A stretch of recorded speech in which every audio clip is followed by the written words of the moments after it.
마을을 개척한 지 10년이 되는 해, 김학연은 명동학교를 설립했다. 각 가문에서 운영해오던 사설서당들을 통폐합해 근대적 교육기관을 세운 것이다.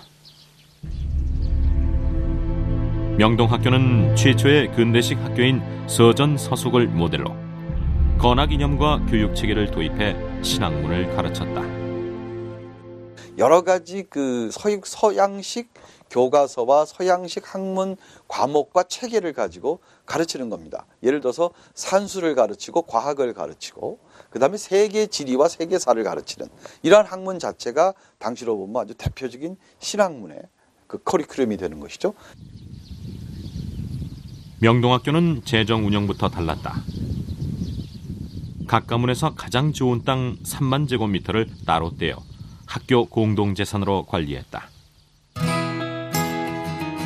교사와 학생들이 틈틈이 땀 흘리며 가꾼 학전 덕분에 교육비와 숙식을 무료로 해결했다.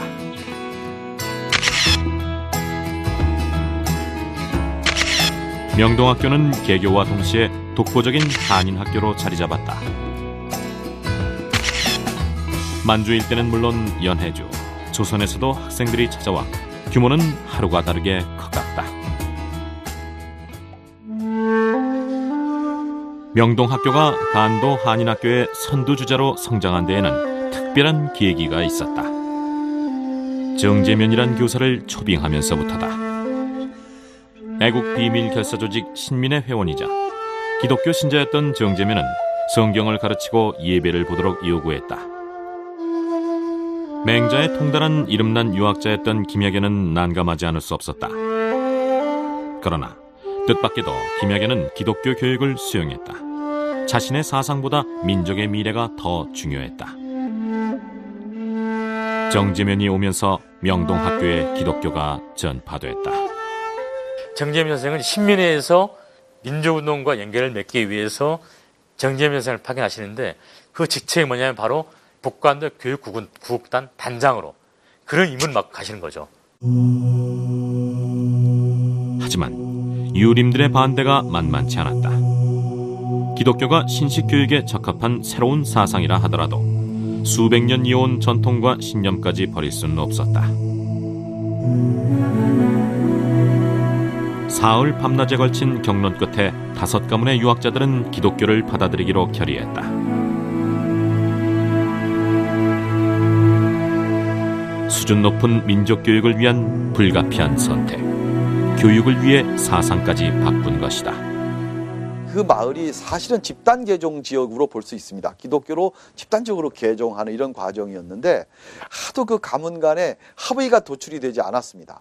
사실은 이제 당시에 기독교로 개종한다는 것은 자신들이 가지고 있었던 전통적인 유교적 풍습을 상당 부분 포기하는 것이거든요.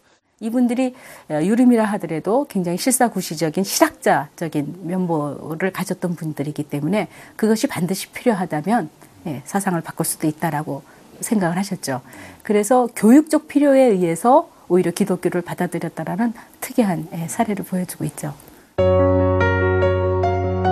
기독교를 받아들인 명동촌 주민들은 간도 최초의 한인교회, 명동교회를 세우고 학교와 교회, 마을이 하나의 공동체를 이루는 이상적인 마을 문화를 형성했다.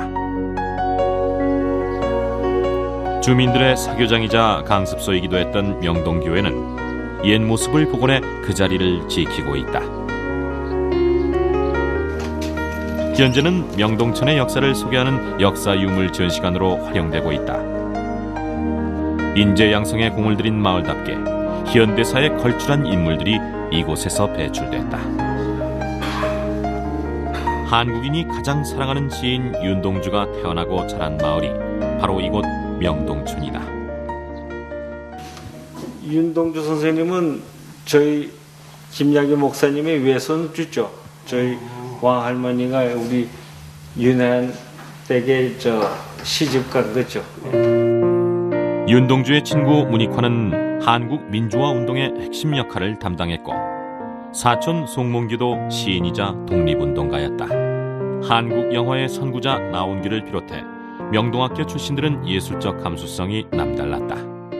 이 명동학교는 일찍부터 교지를 서로 편집해서 문학 잡지를 학생들이 자율적으로 만들어낸다든가 또는 연극반을 만들어서 연극 활동을 한다든가 또는 음악교육이라든가 미술교육과 같은 예체능 교육이 대단히 발달한 그런 학교였다는 것이 여러 그 커리큘럼에서 증명이 되고 있습니다.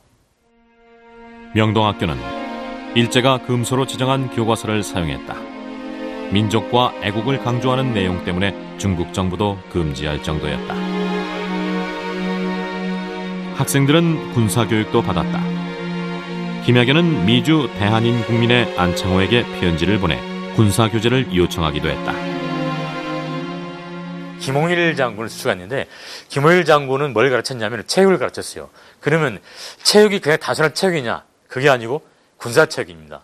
그러니까 명동학교 학생들은 단순한 체육을 배운 것이 아니라 장래 국권 회복을 위한 어떤 그 독립운동이 일어나서 군사체육을 배웠던 거죠.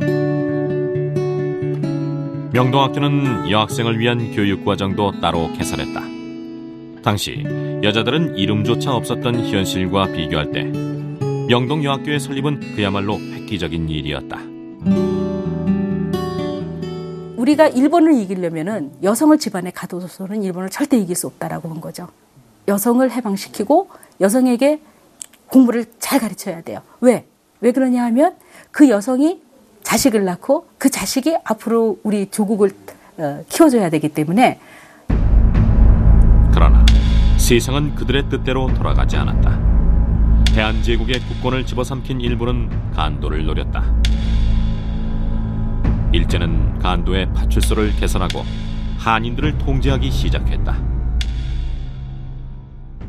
왜 을사조약이 느결되었기 때문에 일제가 대한제국 정부를 대신해가지고 간도 영유권을 주장을 했고 그러한 어떤 그 간도 영유권을 결국은 간도 임시 파출소를 세움으로써 자기들의 어떤 그걸 정당성을 확보하려고 했던 거죠. 일본은 대한제국을 대신해 간도의 영토권을 주장하며 청나라와 협상을 시도했다. 1909년 간도 협약으로 일제는 철도 부설권과 탄광 채굴권을 얻은 반면 청은 일제로부터 간도 영유권을 넘겨받았다.